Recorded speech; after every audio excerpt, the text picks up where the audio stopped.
사회적으로 핫한 이슈를 키워드로 알아보는 핫키워드 시간입니다. 구분할 캐스터 안녕하세요. 네, 안녕하세요. 지난 26일부터 만 18세에서 49세 이하 접종이 시작됐습니다. 접종 대상자는 1,516만 명으로 전체 국민에서 차지하는 비중이 가장 높습니다. 부작용 얘기도 나오면서 접종 전에는 또 이후에는 어떻게 뭘 관리해야 할지 궁금해하는 분들 많으실 것 같은데요. 핫키워드에서 상세하게 짚어보겠습니다. 네, 만 18세부터 49세까지 예약률은 얼마나 됐을까요? 네, 청장년층 가운데 사전 예약을 마친 사람은 약 67%로 1,000만 명 정도가 백신을 맞겠다고 한 상태인데요. 정부는 하루 최대 100만 명 이상씩 빠른 속도로 접종하면서 추석 전 국민 70% 1차 접종이라는 목표를 달성하겠다는 계획입니다. 일자를 당겨서 백신을 빨리 맞겠다는 사람도 늘고 있기 때문에 이 백신 접종에는 속도가 붙을 것으로 보입니다. 가장 궁금한 건 내가 어떤 종류의 백신을 맞는지가 아닐까 싶은데요. 모더나냐, 화이자냐 어떻게 나눠질까요? 네, 이 만 18세에서 49세는 화이자나 모더나 백신을 맞게 되는데요. 지난 29일까지는 화이자를 맞았고요. 30일 이후부터는 백신 수급 상황에 따라서 주별로 안내될 예정입니다. 또 당일에 백신 맞기로 한 곳의 상황에 따라서도 바뀔 수가 있습니다. 그리고 백신 맞을 타이밍에 맞춰서 해열제를 사놓는 분들도 많을 텐데요. 꼭 타이레놀이 아니어도 되는 거죠? 네, 그렇습니다. 이 타이레놀이 대표적인 약이지만 식품의약품안전처 홈페이지에는 같은 아세트아미노펜 성분의 해열제 70여 종을 추가로 안내하고 있습니다. 효능은 똑같고요. 열이 조금만 난다면 안 먹어도 되지만 38도 이상 날 때 먹으면 되겠습니다.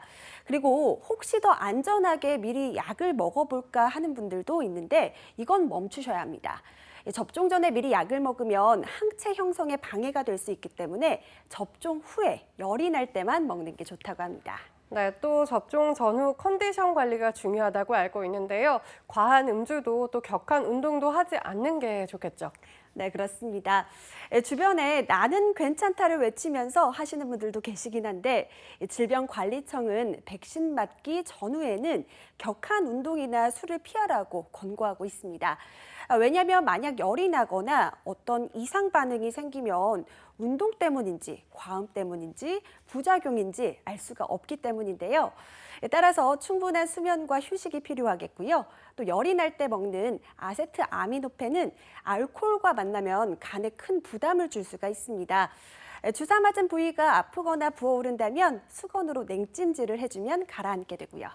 네, 그리고 주변을 보면요. 백신 접종 후기가 다양합니다. 백신을 맞은지도 모르게 아무 증상이 없었다는 분부터 근육통으로 고생을 했다는 후기도 참 많던데 어떤가요? 네, 예방접종 후 열이 나거나 피곤하고 또 두통과 근육통이 올 수가 있는데요. 이런 증상들은 대부분 3일 안에 사라집니다. 하지만 이 통증이 계속되거나 호흡곤란, 또 아나필락시스 증상이 나타날 경우에는 의사의 진료를 받는 게 좋습니다. 특히 중요한 건 백신 맞은 직후에 15분 정도는 병원에 머무르는 게 좋습니다. 호흡곤란이나 현기증 등 심각한 알레르기 반응이 나타날 수 있기 때문인데요. 과거에 만약 음식이나 약물 등의 알레르기 경험이 있었다면 접종 전에 예진표에 자세하게 적으면 더 안전하고요. 또 이런 경우에는 접종을 한 뒤 30분간 머무르는 게 좋습니다. 그리고 무엇보다는 접종 당일에 건강이 좋지 않다면 미루는 게 좋고요. 하지만 백신 접종이 설렌다는 분들도 있는데요. 백신을 맞았으니 저녁에 친구들을 만날 때 좀 자유롭지 않을까 해서인데요. 하지만 아직은 좀 참으셔야 합니다. 거리두기 4단계 지역에서는 오후 6시부터 9시에 접종 완료자 2명을 포함해서 4명까지는 식당과 카페를 이용할 수가 있긴 한데요. 1차를 맞아서는 안 되고요. 면역이 생기는 시간도 필요하기 때문에 2차 접종을 마치고 또 14일이 지난 사람만 해당됩니다. 14일이 지났는지는 네이버와 카카오 QR 체크인에 질병관리청의 예방접종 증명서 앱을 연동하면 알 수가 있습니다. 네, 백신 접종이 가속화되면서 염원하던 일상 회복의 길에 한 발 더 가까워지고 있다는 생각이 드는데요. 자, 지금까지 핫키워드 구분할 캐스터였습니다. 고맙습니다. 고맙습니다.